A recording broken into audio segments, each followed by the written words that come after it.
Hello, everybody. Welcome back to How Come. This episode is all about ADHD and sex, how it affects sex, how it affects relationships, how it affects life in general. But holy shit, I am so excited for you to hear this episode. Unfortunately, it is late because of ADHD and sex.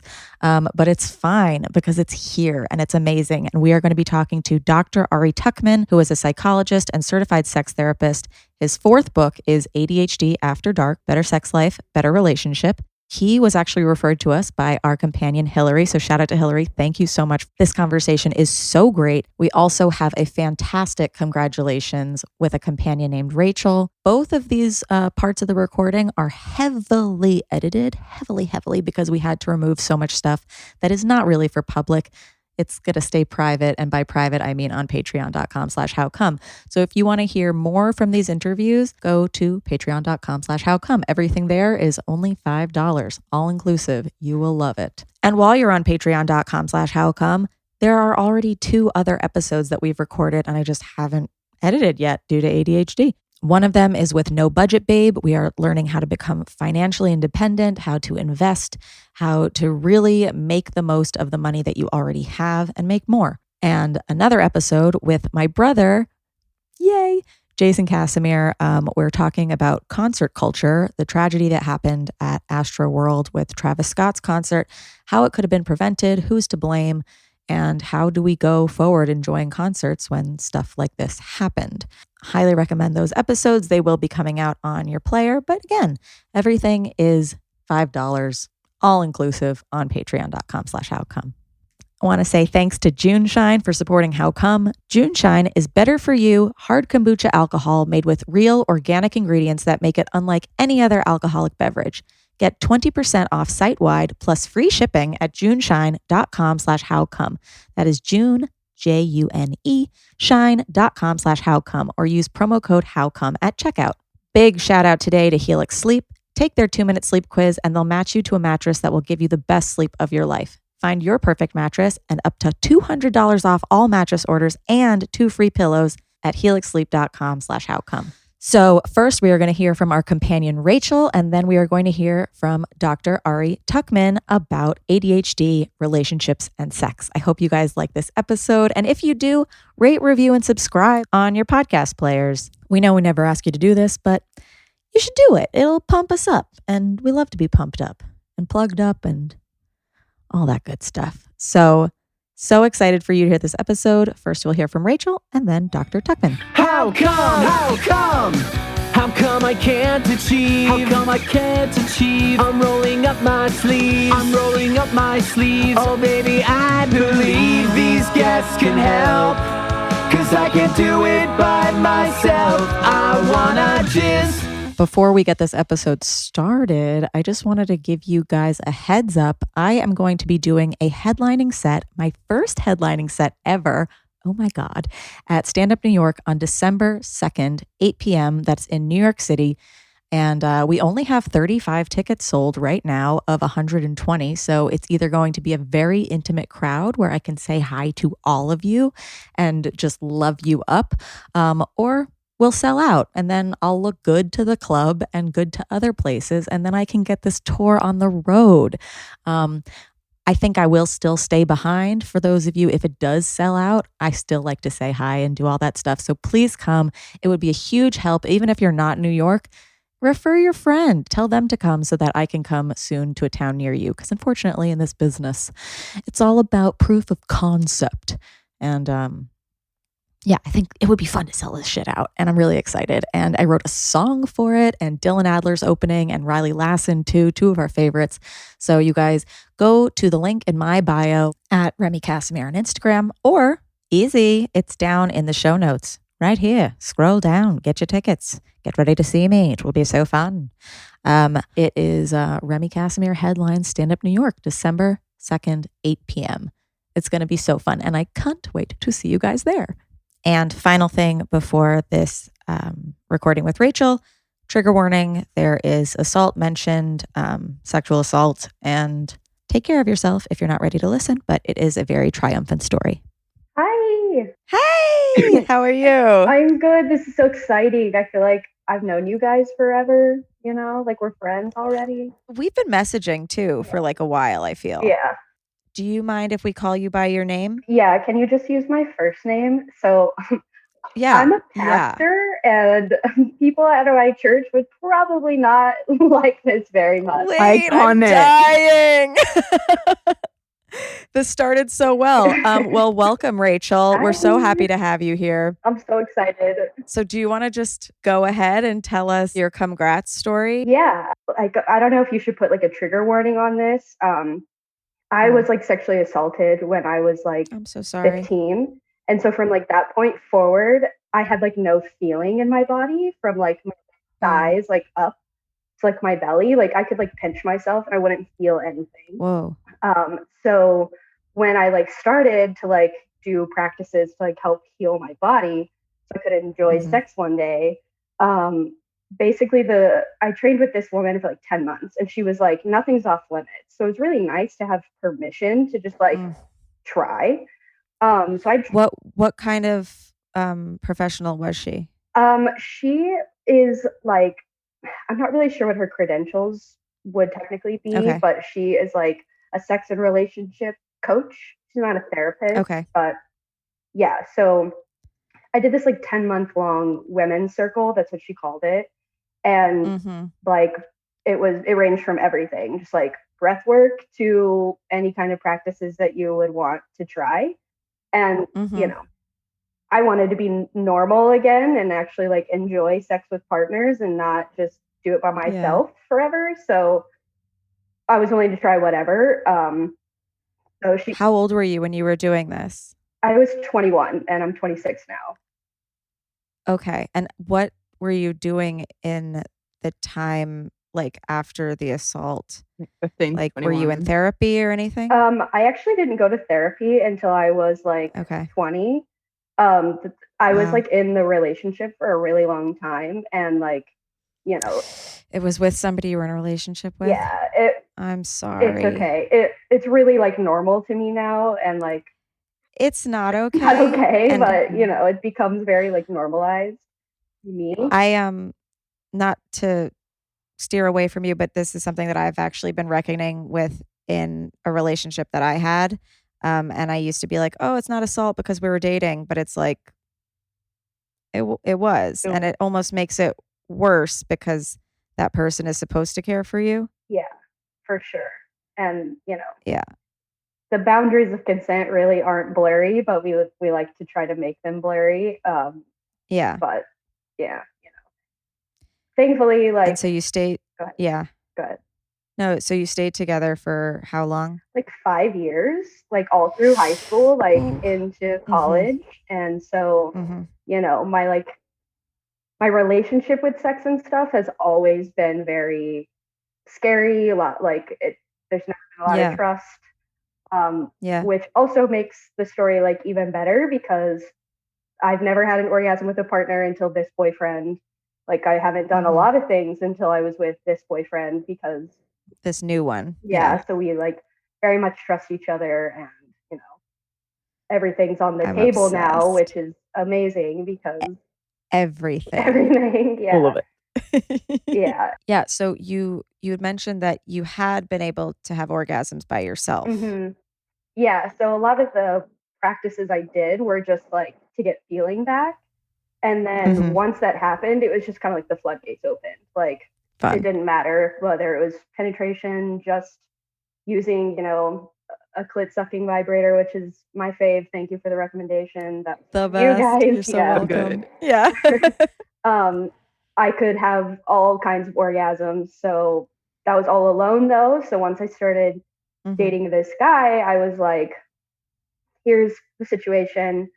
Here's, you know, I don't know if it's going to happen. So like, let's like not make that a priority. Like just enjoy it. Like compersion's a big thing for me. So as long as you're having fun, like I'm going to like it. And then the very first time we had sex, I had an orgasm. So I was like, okay, cool. This is different. This is great. Yeah. And had you told him about your history? And yeah. I told him like all about it, mostly because there's so many like little triggers that I've noticed in other guys that I've dated. So I just kind of wanted to give him like a heads up, like, hey, there's just like some things that I can't do or even like think about doing. So if that's a problem, we should maybe talk about it. And he was sensitive to it. Yeah. He was actually married and she had an affair. So they got a divorce. So, like relational things have to be talked about when that's the situation. So we already had like very open communication. Open communication opens up the floodgates. Yeah, definitely. So you guys started dating how long ago? Like 4 months ago. Cool. Okay, so in 4 months, we've had the first time you had sex, your first orgasm with another person. Yeah. Congratulations for that. Thank you. Also, congrats on just taking care of yourself and getting the feeling back and like. Yeah. It took like 2 years. Yeah. It was a lot. I'm sure. Yeah. Yeah. Yeah, it was. And that was all under this woman's tutelage? For like 10 months it was, and then our like group ended. So, eventually she wasn't around, but all the practices, like I just kept doing them. Yeah. Was there like a notebook or something that you could like revisit? We had a Facebook page, so it had like all her videos and, we could always go back and access them. Awesome. Okay, so then we'll move on to your other congrats because it gets so exciting. Like I literally read your message and I was like, this is the best thing I've ever seen. So you'd always been interested in ass play. Yeah. So I literally like mentally made a note, like I need to go back and listen to the episodes. Every single anal episode of How Come. Yeah. There's only like 3 or 4, I think. That's a lot of anal. it was a lot 4 hours of anal. Yeah. Yeah. I listened to the pegging episode while I was at work, and I don't recommend that because the whole time I'm at work, I'm just like, now I'm horny. Like I just want to go home and try all these things. So maybe don't do it at work. And you said that before that it had only been fingers or toys in you. Yeah. So like I'm 5'2" and he's 6'3". So we have like a very large difference in size. So I want to work our way up to actually like him, actually like penetrating me with his dick. But he's big, and so it's very much a mental block for me. Like, just his fingers, I'm like, your hands are so big. Like, I don't know how this is gonna work. That's so hot. It is hot, and I'm like, I like look at his hands now, and I'm like, wow, like how do we do it? But he, used his fingers first, and then I was like, actually, I have a plug. It's smaller than your finger. Like, can we try that? So that's when we started like introducing toys. Like I have vibrators and, different things. So it was just kind of like, let's see what we can get in there after a little while. But I liked in the pegging episode that, but I liked in the pegging episode that it was either Layla or the other girl, Lola, was like anything that you do, like fingers, toys, anything is pegging. I was like, right. And then you wanted him to do more stuff to you, obviously, and you told him to listen to the episodes? Yeah, so I asked him if he had actually listened to it because I had such a crazy orgasm. I was like, he must have learned something. And he was like, no, I haven't even listened to the episode yet. So how he figured it out, I really don't know. But he was like, I was going to try to listen to it at work, but I thought it might be, not safe for work. Like, yeah, probably not. Maybe do it at a different time.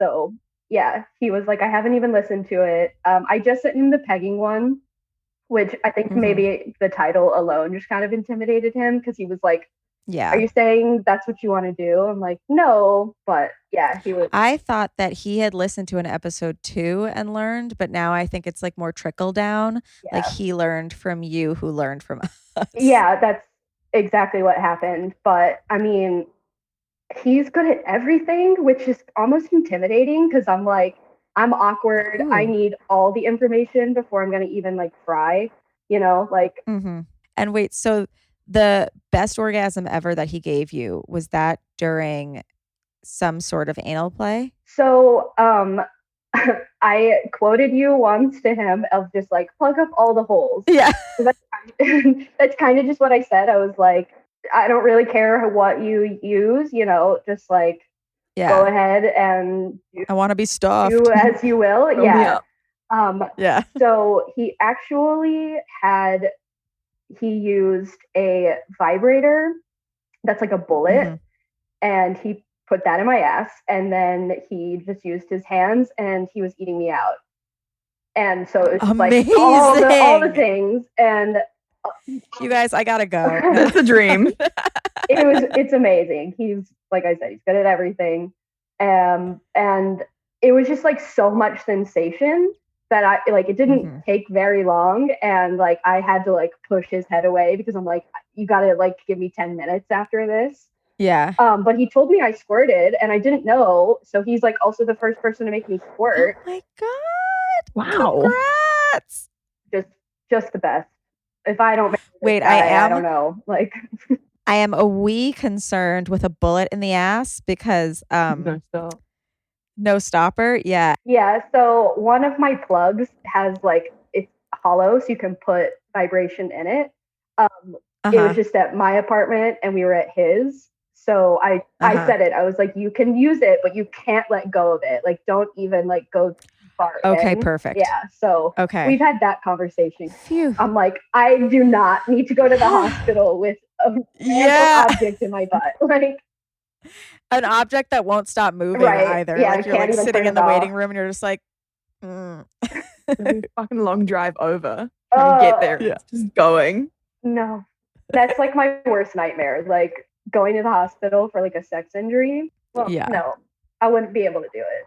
I do well to just say these words to you guys. Like I'm like so proud of all of these different things. I didn't even know about what you had been through before this, and so it makes it more exciting because it's like you've had to get over and get past so much, and hats off to you for navigating that and figuring that out even without therapy. Like, yeah, I'm in therapy now, and like it certainly comes up. I actually recommended the podcast to my therapist because she was like, wait, how did you do this? And so I told her, and she was like, that's a funny title. Oh my God. Yeah, but it tells you what it's about, doesn't it? Like, yeah. So she. Oh my God, that's so cute. Yeah. It's like the blind leading the blind. Yeah, the aorgasmic leading the aorgasmic, really. Yeah, legit. But I'm so glad, like it works now. You know, like going from no sensation at all. Like every time I went to the gynecologist, they'd be like, "This is gonna hurt," and I'm like, "Nope." Like I don't even know that you're doing anything to me. So like going from that to like I can squirt now, and like I do it almost every time we have sex. Like just A+. Like it's amazing. It's so dope. I'm obsessed. I'm so proud of you. I worked really hard for this, and now I'm like in the category of women who can have all the orgasms. So all of my friends who are like, oh, it's just the clit for me. I'm like, do this, this, and this, and I promise, like you'll find something from penetration. Like it works. Yeah. So you know. Yeah, I do think in the beginning of the podcast, at least, we were like very quick to dismiss penetration because of the stats that we had read. But now I'm like, okay, well, if you unlock the other parts of yourself, then like, try to introduce other stuff and then you can come in other ways. I never thought I'd have an internal orgasm. It's great. They're really fun. Yeah. And they feel different. They really do. Like I purposefully like tried to have different kinds at different points of my healing journey so I could feel the difference. And like, you know, usually there's a difference in like how wet I am at the end. So it was kind of easy to see. And I really want to get the lioness vibrator to like see what my chart would look like. You have to. I'm like, we're going to put that everywhere and see what happens. Yeah. Wait, so I'm curious about the totally plugged one. Did it feel more like a clitoral orgasm or did it feel like an internal or was it like something else? It's something else. I definitely think like there's an anal orgasm. Because that was like where all the sensation kind of like localized. And then when I had an orgasm, it was like a volcano, to use kind of her terminology. Like it was just like everywhere. Like I could feel it literally in every part of my body, where normally when I have like a vaginal penetrative clitoral orgasm, it's like just there in, that general region, but this one I felt everywhere. So I was like, whoa, this is so different and we have to do this again, like immediately. I'm like picturing, that meme where it's like the body out in space and it's got like the head, heart, whatever thing in the circles. Yeah. Like that's what I'm picturing the plugged up orgasm as. It's like you just become the universe. Yeah, my chakras aligned. I could see everything. It was great. And was he so excited? Yeah, I mean, we're like two completely different personality types where I'm way more extroverted. He's super introverted. So he doesn't ever say much, but he had this like grin on his face for like 3 hours. So I know he was just like thrilled. And I'm sure it makes him feel great to know like he kind of has unlocked all these things for me. And like while it is a two-way street, like I'm sure it's like really nice for him to be like, I did that. Do you think he's as into compersion as you are? Definitely. Yeah. Like he's told me so many times, and I've only like tested him to see if he'd actually do it once. He was like, I'd just be happy eating you and doing nothing else. And like there was a day when I was like, I'm super tired, but I really want to have sex with you. Like, can you just like do that? You said you would. Yeah. And he was like, yeah. Totally. And just like, started pulling my clothes off. Motherfucker. Yeah. And we did end up having sex because I was like, okay, like I can't stop. Like I need you to do more. But he was like totally fine with stopping. Like I think if I just let him eat me all day, he would be totally happy. So I might try that one day. Oh my God, I love that. Yeah, I was gonna say, do you have any sex goals that you're looking forward to now? I mean, I do want him to like try to like fuck me in the ass. Like I said, he's just big, so we're gonna have to like work up to it. And I'm glad I listened to all the episodes because I was like, let's just try it. Like, let's just try to put your dick in there. And like, that was not something anyone recommended doing. So I was like, okay, we'll start with some other things. Maybe start with a few more fingers. Yeah, his massive fucking fingers.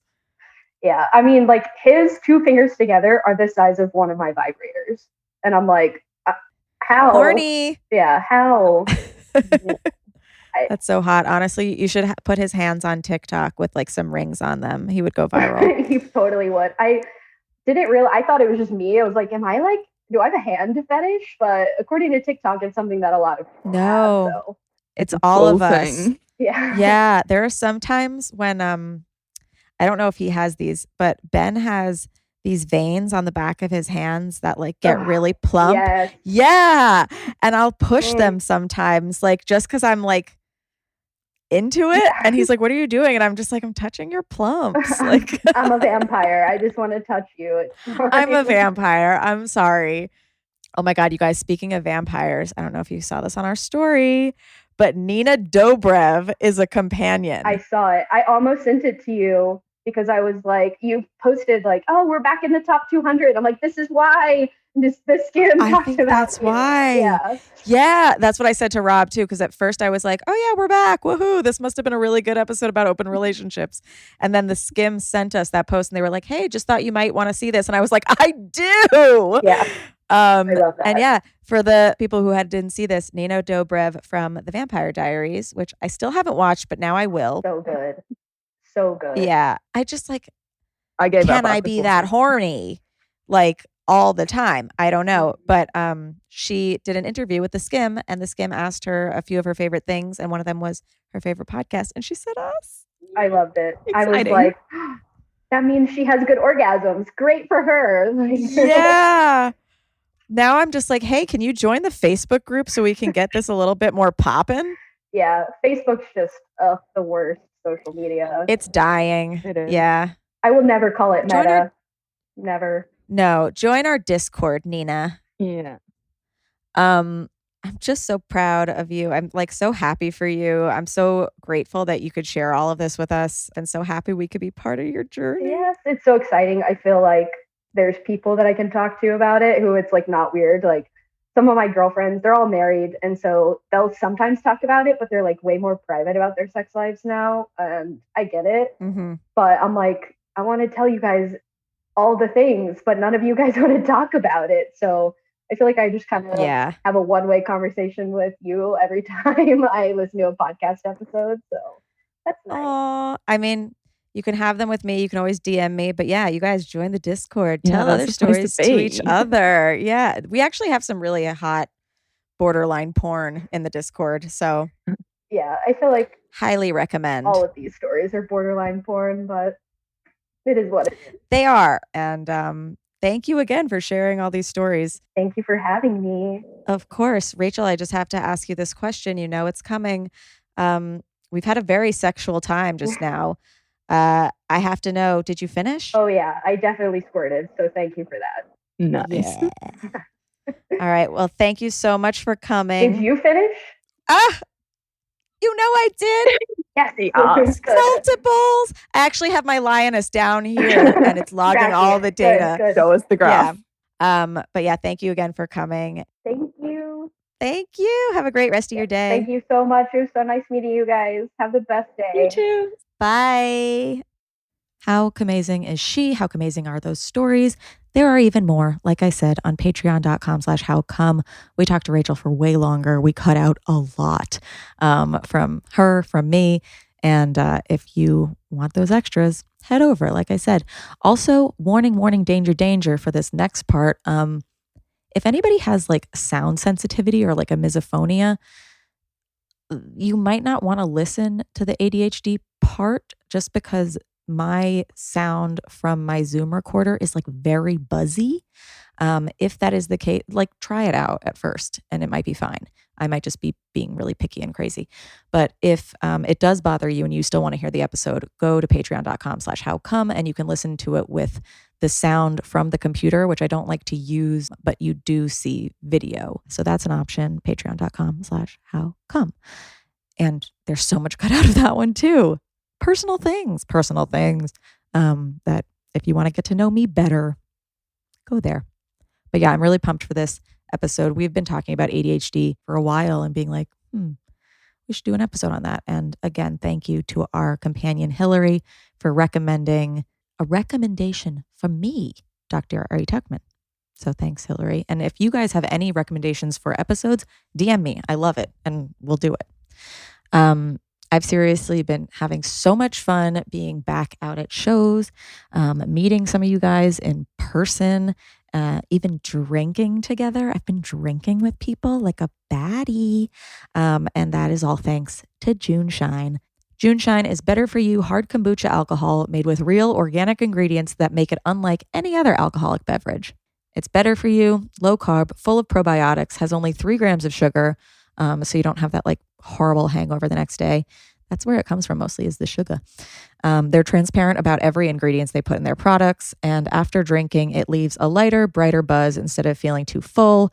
You can even get it delivered straight to your doorstep with their nationwide shipping, which is awesome. But I have been seeing it pop up at little bars, which makes me feel so included. And June Shine is also sustainably produced. 1% of all sales are donated to environmental nonprofits, and their brewery is powered by 100% renewable solar, which we love. I love June Shine. It's just so light. It's like, I've never liked beer or anything like that. I don't like hard alcohol. It makes me sick. The flavors are amazing. They're just like sweet and the bubbles are like crisp. I'm really into the one with the pineapple in it. There are myths about pineapple making other things taste good. I don't know, but it definitely tastes good. And I feel better after. Like usually I'm so sick after any alcohol, and this I feel a-okay.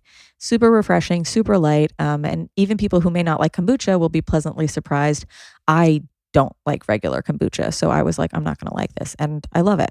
So when like there are occasions when people drink, I'm not drinking all the time, but when people are, like, I want to at a happy hour after a show and like cheers with a bunch of people.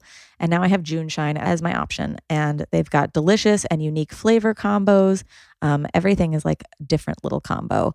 The one I like is called Midnight Painkiller. It's got pineapple in it, like I said, and it's so good. And it's a cool looking little can. They're all cool. My recommendation is try one of their best-selling variety packs. It's a great way to try all of their delicious flavors and tell me which ones that you like. I've already been getting some really great companion feedback for other people who can't drink and now can, and we're all really pumped.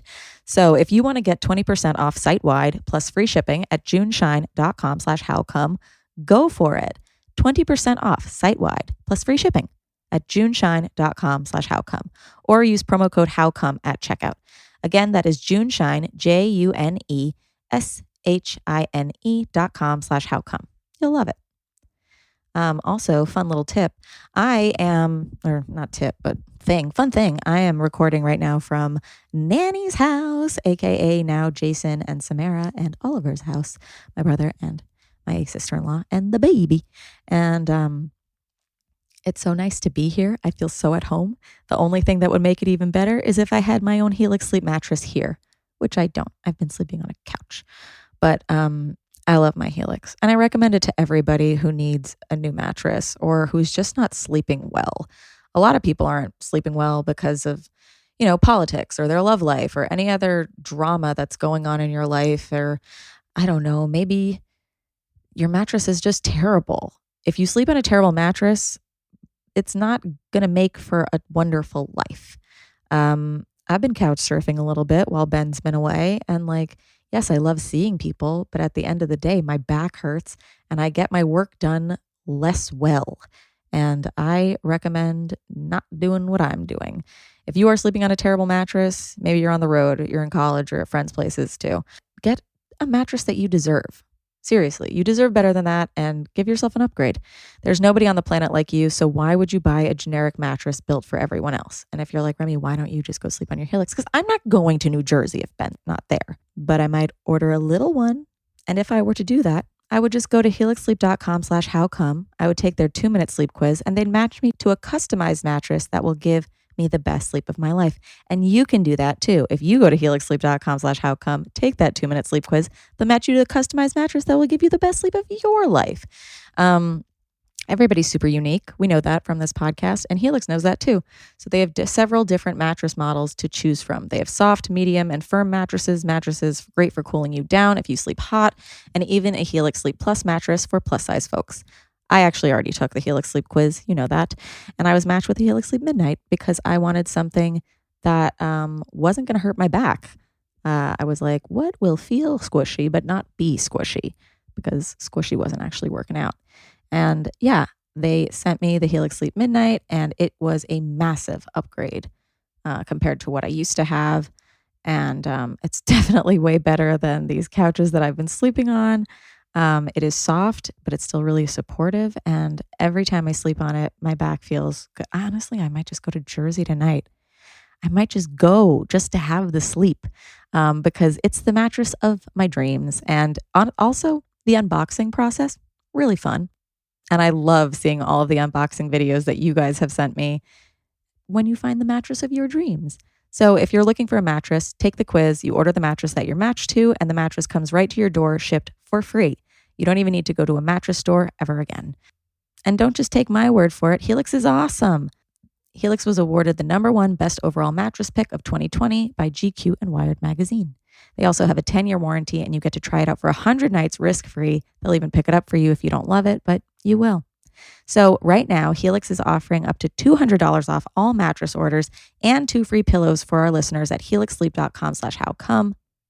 We are so obsessed with the mattress, and now there's pillows involved. Amazing. There has really never been a better time to order a Helix Sleep mattress. So go get it at helixsleep.com/howcome for up to $200 off your mattress and 2 free pillows. Wow. All right. Now we're going to have this interview with Dr. Ari Tuckman. I'm telling you, I think I've edited it enough that the sound is okay. But if it's not, patreon.com/howcome. The whole interview is there with the edited out parts and everything. And it's so ADHD. I edited the shit out of this recording because my brain was just going crazy during it. So now you'll be like, oh my God, it sounds so good. But in the moment, you should just really watch the unedited version too. Both of them. Listen now, watch later. Anyway, I'm really pumped. Here we go. Hello. Hello. there. Welcome. Glad we could do it. Thank you so much for coming. Yeah, thank you for being here. It is awesome to be here. I'm super psyched. I'm very excited to have this conversation. We're talking about ADHD and sex, and you have just written this fantastic book, ADHD After Dark. Sure. We have talked about ADHD and sex so much, like just in like, there must be something related. I did not read the book yet because, to be fair, I have ADHD. Yeah. Just procrastinated instead. Yeah. But Robin's notes have me being like, okay, I actually have to read this thing. And we are thrilled to talk to you. Some of our listeners, I'm sure, aren't even familiar with ADHD in general. Yeah. Do you want to give a little rundown of what ADHD is? Sure. So ADHD is mostly a genetic thing. And it's a condition where folks who have ADHD tend to struggle with paying attention to things that aren't super interesting, with planning ahead and prioritizing. They often procrastinate, forgetful, misplace things. So we're doing a pretty good job as a society of identifying kids with ADHD. But if you're an adult who has ADHD, unless you were diagnosed in childhood, there's a pretty good chance you weren't diagnosed in adulthood. So there's a lot of folks, especially those who are kind of like 40 or above, who are now finally, decades later, being diagnosed. But it's not like you don't know about your ADHD or your partner's ADHD. You might just not have that as a label or an understanding for why certain things are happening. Yeah, I did listen to a bunch of podcasts that you were on, and one of them was ADHD Rewired podcast. The thing that struck me the most in that recording was that you said boring is painful for people with ADHD. Yeah.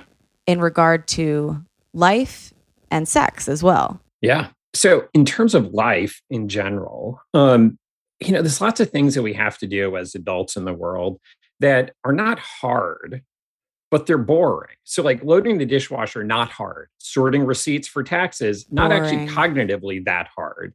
But God, the boring is hard, right? So boring. So much of adult life is boring. So this is the challenge, especially for folks with ADHD. But again, just more so compared to everybody else, right? So not unique and different, just more. So, we all have an easier time doing things that are fun and enjoyable in the moment. And it's harder to do the things that are boring now, but are good for us later, whether that means eating kale, saving for retirement, flossing, right? Mm-hmm. Like think of all the responsible things in life. They're all boring in the moment, but good for you later. So folks with ADHD have a harder time. We want instant gratification. Yes, exactly. It's about now, right? Right now. Yeah. What is more exciting? I don't know future Remy. I know right now me. Yes, exactly. That is exactly it. What are some of the effects that a late in life diagnosis can have on your sexual and platonic relationships? If you don't have ADHD as an explanation for some of the struggles that you're having, it means that you have to come up with some other explanations, or at least, let's put it this way, other people in your life have had other explanations, and it can be one of those things where it's not simply, why are you doing that thing? Why didn't you do your homework before? Or you're late for work again, or whatever, the situation of the moment is. It can become this thing of like, what is wrong with you?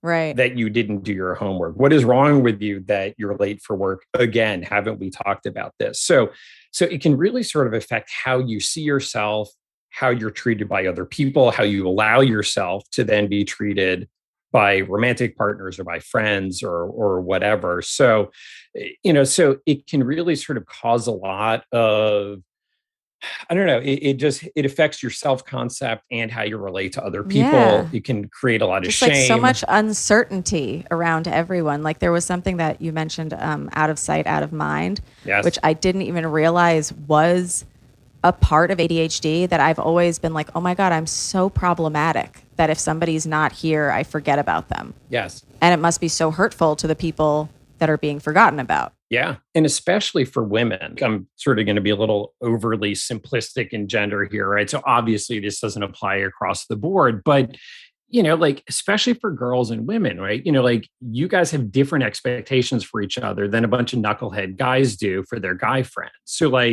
if I forget a friend's birthday, I don't even know their birthdays and they don't expect me to, right? if you forget a girlfriend's birthday, like seriously, like you're in the doghouse, right? Like what a bitch. I can't believe Remy didn't remember my birthday. She forgot my birthday. I forgot Robin's birthday. I called her. I was like, it was my birthday. Right. And I've said some of the best people in my life, I've forgotten their birthdays. Yeah. So, multiply that by 1 million. We're throwing her a birthday show this year to make up for it. Awesome. But yeah, it's even more offensive, or like you were saying that people would get angry at people with ADHD because they don't really understand why you do the things you do. My mom actually bought me a book when I was younger called "You Mean I'm Not Lazy, Crazy, or Lazy, Stupid, or Crazy." Yeah. Lazy, Stupid, or Crazy. Yeah. And it's an awesome title because it really it just sort of nails it, right? Because again, if ADHD is not on your list of possible explanations, then those are the kinds of things that you're left over with, right? So we infer intentions in character based on actions, right? Like, I don't know who you are inside, but I see what you do, and I make guesses about who you are based on what I see.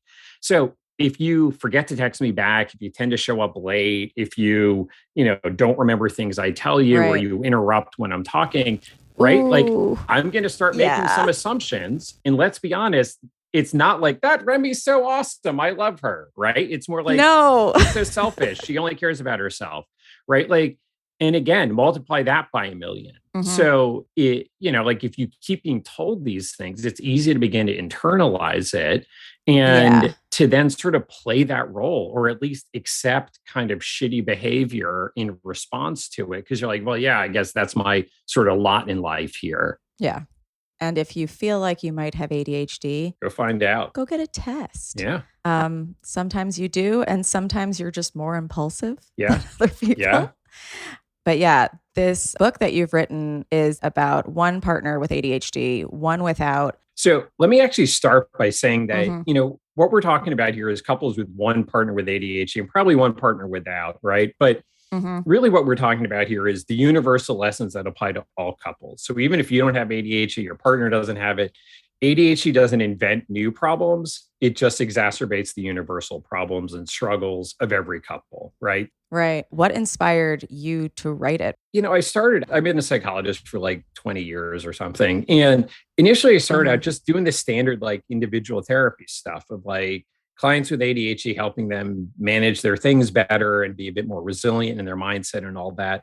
But, obviously people don't exist as individuals in the world, right? Like we're social creatures, we couple up, we seek others. And, how does ADHD play out in their relationship? Because that's a big part of what makes us who we are. It's a big part of the sort of happiness and satisfaction we draw. So I just sort of became like the next step, to say couples are, looking at how ADHD impacts a couple, but also how it impacts their sex life, because, the satisfaction you have in your sex life overlaps quite a bit with the satisfaction you have in your relationship overall.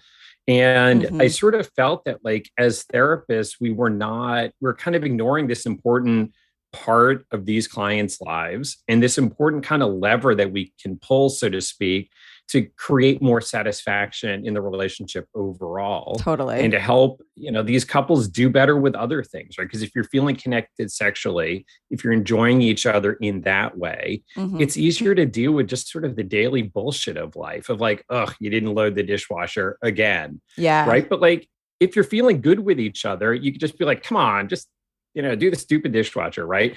And if you're not feeling good with each other, then you're like, again, I got to be the one to do it. Right. And then you become even more disconnected. Right. So sex is important. Yeah. And just acknowledging that ADHD can pervade your relationships and does. I don't usually think of it as something that has to do with other people. I think of it as like a really inward thing that I'm like, okay, I'm late. I procrastinate. I lose stuff.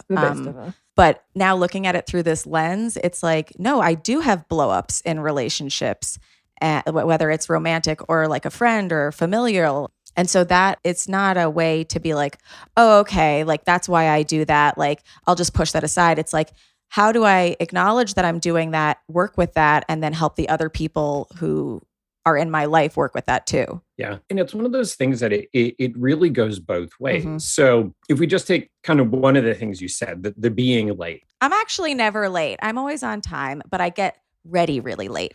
Right. Okay.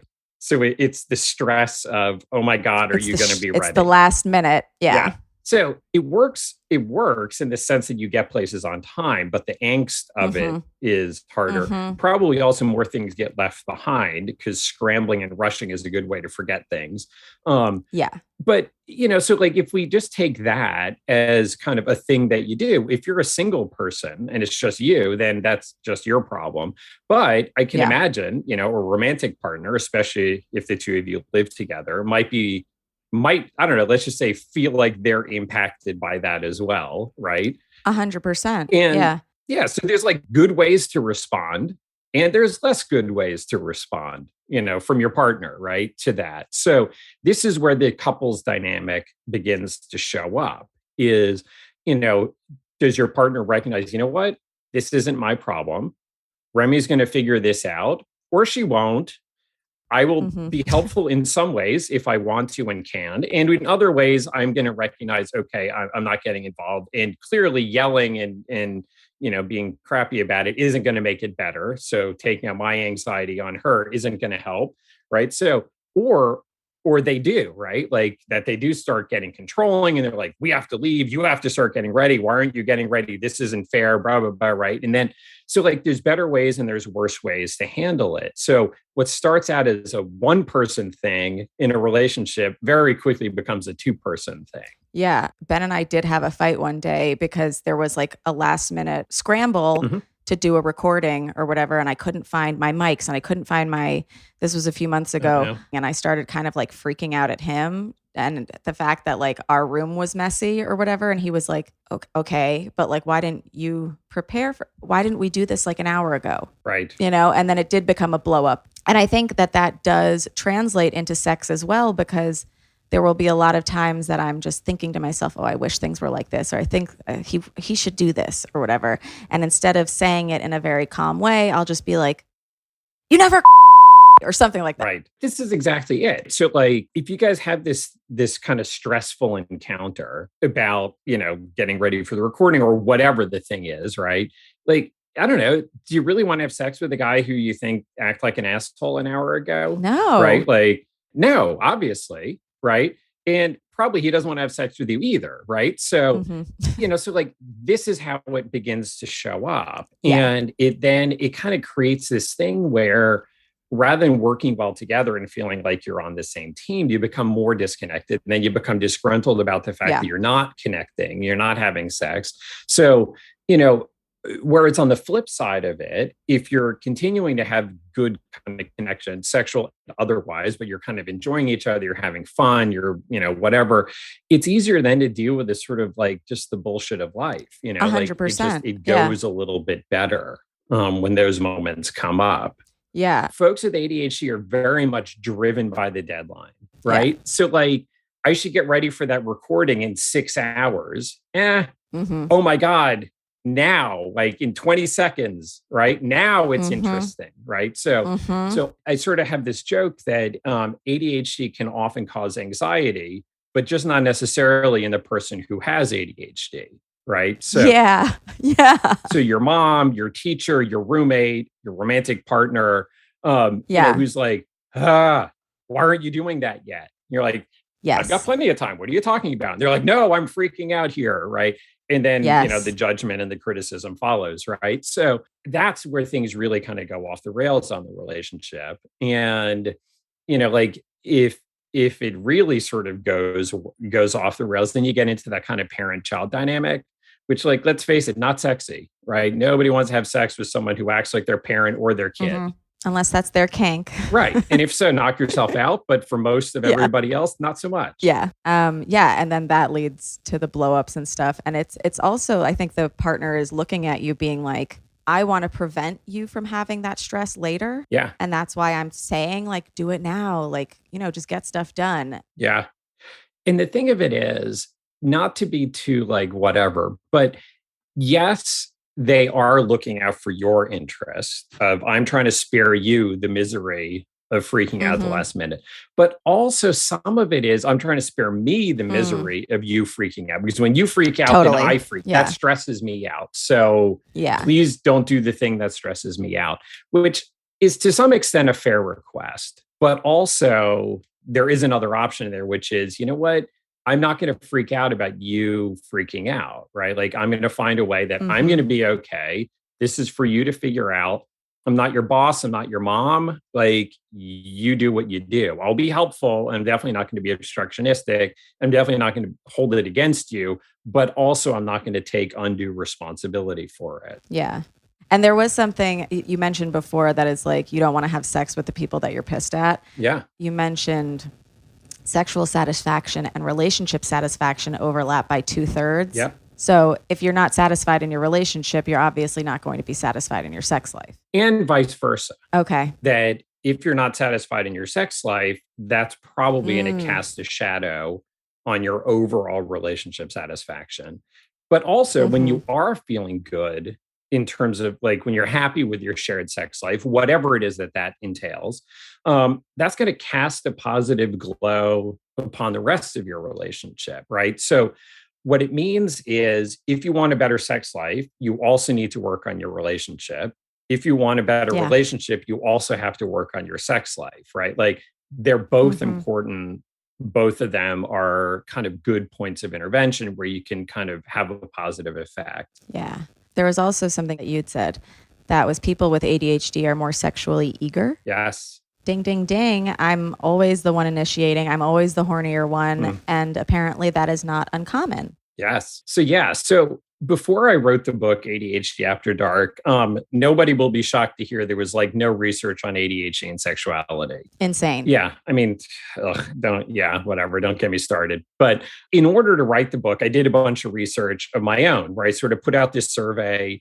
And I got like more than 3,000 people in relationships with one ADHD partner to kind of respond to way too many questions that I asked, but they did it. And one of the things that came out that I didn't predict, but I'm in no way surprised afterwards, like, oh, sure, of course, is that the folks with ADHD rated themselves higher on 10 out of 12 questions that somehow or other had to do with sexual eagerness.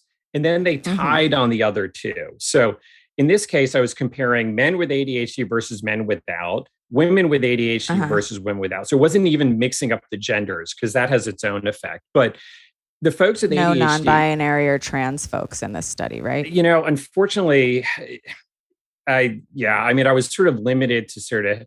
I did ask about same-sex couples and stuff like that. I didn't get enough respondents, so I couldn't really analyze the data on that. But, you know, when there's no research at all, you start with the biggest groups and then you sort of like narrow down from there. But maybe to come. Yes, exactly. Right. Like, you set it up for what's to follow. But the folks with ADHD rated themselves higher on things like desired sexual frequency, frequency of masturbation, how often they look at porn, how quickly they become aroused, stuff like, how kinky they rated themselves, interest in consensual non-monogamy, history of consensual non-monogamy, like all these things. And it totally makes sense because let's face it, sex is pretty interesting, right? Like it is in the moment, right? You're going to want to write that down. You guys probably don't know that. Sex is interesting. It's fun. So it makes sense that folks with ADHD can very much tap into that sort of pleasure of the moment and are more sort of, influenced by the desire for it, I think. So on the one hand, that can be problematic if you're sort of impulsively having sex with people who, probably you shouldn't be, or, kind of looking at porn maybe at work or something like that, right? So you can certainly get yourselves into trouble with it. But if we're talking about a long-term relationship, right, somebody's got to keep the flame alive, right? Somebody's got to say like, hey, we need to be having sex more often. And if it's not one partner, it's got to be the other. And like that person who has a higher sex drive can really bring a good thing to the relationship if the couple can manage to kind of work it well, so to speak. There was another part where in the study you had mentioned that women with ADHD masturbate constantly. I don't think I said constantly, but I think I wrote this note. It's like way more often than anybody else. So actually, it was the guys with ADHD who masturbated the most. Guys, then followed by guys without. But women with ADHD masturbated more so than women without ADHD. Okay. So, like masturbation is a good thing, right? If your partner is not around and, you feel like doing something, do it. If your partner is not interested, fine. Like, don't Shanghai them into something they don't want, right? So like, that's fine. Like, take care of yourself by yourself. Where it potentially becomes problematic is when sort of solo activities are being used as a replace in a sort of resentful, unhappy, avoidant replacement for doing things together or addressing the reasons why you're not doing things together. Yeah, I think masturbation, it makes sense that it would be so high or higher in people with ADHD because like it is a procrastination technique sometimes. It is. And like a way to self-soothe. Yeah. And let's face it, probably masturbating is way more fun than every other responsible thing you need to do, right? 100%. So 1,000%. Yeah, exactly. So how does the person with ADHD, how can they manage that so it's easier for them and their partner? Mm-hmm.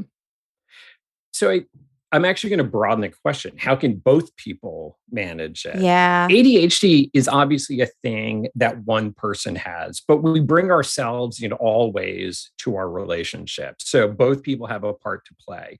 And I think first, what I recommend is really understanding it for both partners to educate themselves about what it means, how it shows up in their life, to be able to say like, oh, that too? Oh, okay, got it. To understand how the one person who has ADHD, how their actions or inactions, how they affect the other person and how the partner then responds back and how the person with ADHD responds back to that, right? So to see the dynamic that develops between the two of you and to see that it's a two-way street, not a one-way street. I'm a big proponent of medication for ADHD for those folks who need it. Not everybody necessarily does, but generally speaking, the stimulants for ADHD work quite well. They're not addictive. And, they just help you kind of, I said they close the gap between intentions and actions. They help you just be a bit more consistent in what it is that you need to do. Do they steal your sparkle? That's what a lot of people on TikTok are worried about. So the answer is they can, but they shouldn't, right? So if they steal your sparkle, then you should talk to your prescriber, right? Because probably the dose is a bit too high. Maybe it means it's just not the right medication. Maybe another one is going to work a bit better without stealing the sparkle. So it should. Your personality sparkle. Yeah, exactly. But I will ask about sex drive as well, like, because we know SSRIs can inhibit your sex drive. Do ADHD medications? They do not. So SSRIs are notorious, libido killers, but the stimulants don't. Now, what they might do is give you a bit more ability to pause and say, well, as much as I feel like rubbing one out, I think I'm going to actually get a couple things done and then I'll fool around with my partner tonight, right? Like, but that doesn't steal your sex drive. It just helps you sort of, I don't know, make some different choices about what to do with it. So, but in this survey I did, I actually asked about that. Do you find that stimulant medication has a positive or negative effect? And on your sexual activities, most people said it doesn't really have any effect at all. And then there was sort of a smattering of people who said varying degrees of positive effect and a smattering who said varying degrees of negative effect. So it's basically like proof is in the pudding. Whatever it does for you, if it's helpful to have some stimulant in your system before you're fooling around, then do it. If it's not helpful, then don't. And if it doesn't matter, then don't concern yourself with it. I was on a stimulant in college that it didn't just steal my sparkle. It made me like quite snippy at people. And I was like, oh, it's just working. But I think that's an indication that it's not working so well. Yeah, I think snippy is not really a desired effect. Yeah. So, but it's sort of hard because sometimes like you don't know what success is supposed to look like, right? Like if the medication is helping, how do I know what it looks like? Yeah. So, so I think it takes a bit of, it sometimes takes a bit of, work to figure out exactly what the right thing is. But, Often I find that people tend to be on too low of a dose more so than too high of a dose. So they're getting some benefit, but not quite as much as they should, which is sort of the analogy I use is it's kind of like going to the eye doctor and they're like, hey, can you read the second line on the chart? Yeah. But not trying to get your glasses to the point you can see all 7 lines, like that would be nice. So if you're not clearly getting a benefit from it, then it's probably not working. And if so, you should probably go back to your prescriber and see if there's some adjustments to be made. I could study hard. I was just an asshole. Yeah. I wasn't willing to make that trade. Yeah. No, that's a bad trade. It's a bad trade. Yeah. Is there a link between ADHD and attachment styles?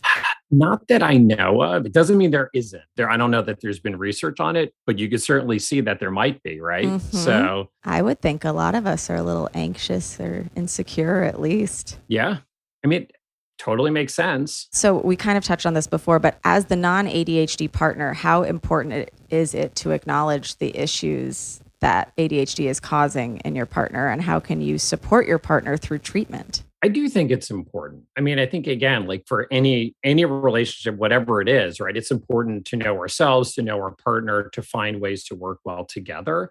But I think it's important in this is if your partner has ADHD, you reading a book or listening to a podcast or I don't know, going to the, prescriber's appointment, you are not doing your partner a favor.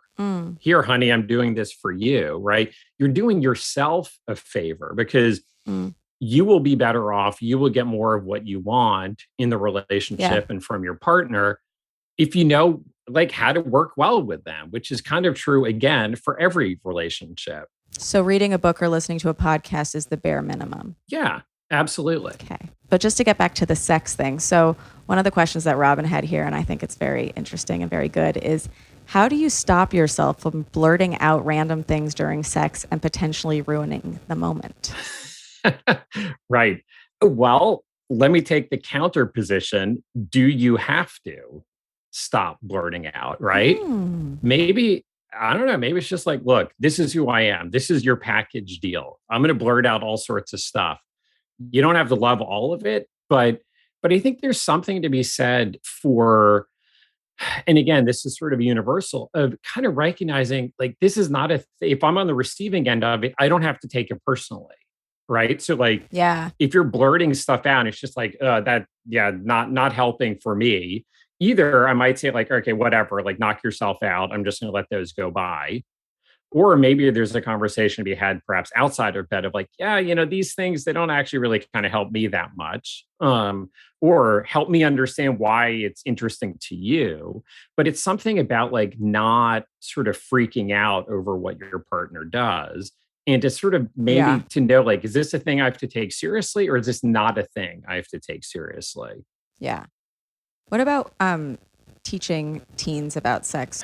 Yes. Like, is there a difference in teaching sex to people with ADHD? Sort of no. In the teaching, no. But folks with ADHD tend to be more impulsive, as we've said. And basically impulsivity, you can sort of think of it as it's like leaping without looking. It's doing or saying something without pausing to think about the future consequences. Constantly. Yeah, right. So that could be like blurting things out or interrupting. It could be spending money. It could be quitting a job. But if you're a teenager, it could also be acting impulsively in the moment in some sort of a sexual situation. So hooking up with someone you didn't want to, having unprotected sex because you didn't plan to bring a condom. We're kind of going with it anyway. Certainly, we know that teens and adults with ADHD are more likely to kind of drink a bit more, right? Nobody's smarter after they've been drinking. So that's a bit of a double whammy. So I think it's not necessarily just about teaching teens with ADHD more stuff about sex, but it's also about managing the circumstances so they're not in situations where they can be impulsive, if that's going to get them into trouble, in a preventive way to minimize some of the potential impacts. So stuff like, if you know that you might be impulsive sexually or you're a teen, obviously, like, make sure you're on birth control. So at least you take that part out of it, make sure you get like the HPV vaccine, like things like that. But, but I think otherwise, when it comes to managing impulsivity,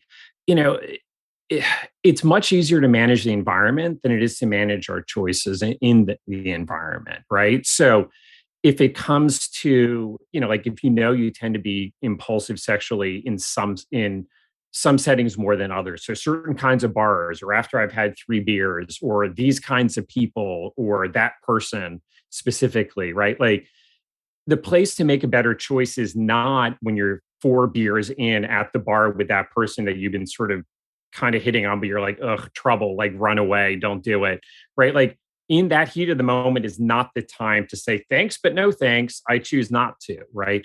The time to make a better decision is I'm not putting myself into that situation in the first place.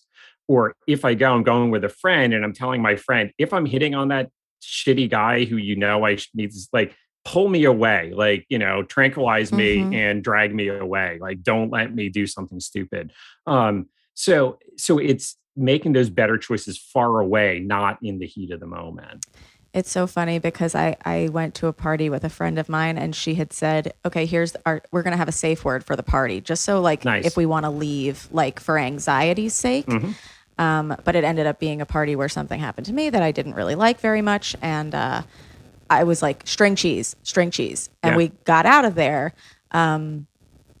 which was great, but it would have been great if I had string cheesed before the thing. Yes. But I think the good lesson in this is you had a good plan, right? Like that was a good thing that you guys set up, right? So you're halfway there. We're 3/4 of the way there. Right. The other piece of it is now the wisdom, and unfortunately, wisdom sometimes comes the hard way. Yeah. Of recognizing, you know what, I'm pulling the string cheese trigger a little bit earlier. Right. Like I'm not going to sort of fool myself into thinking, oh, this is fine. It's like, no, it's not. It's not fine. Yeah. So, so that's kind of some of it as well. And to sort of, I don't know, cut yourself a bit of slack. Right. It's easy afterwards to know what you should have done. It's a lot harder to know it beforehand. So don't add insult to injury by beating yourself up. No, of course not. And then just in regard to impulsivity, you mentioned that people with ADHD are more inclined to ask for or want or engage in ethically non-monogamous relationships. That just makes sense to me because it's like we need more stimulation. We need more people. We need more attention. But does that translate into non-consensual infidelity? Indeed, it does. Okay. So so I asked in the survey, I asked 2 different questions. One was, a history of having engaged in kind of physical hookups, or it's mostly sexual, but not necessarily romantic. So think kind of drunken night at the bar kind of thing.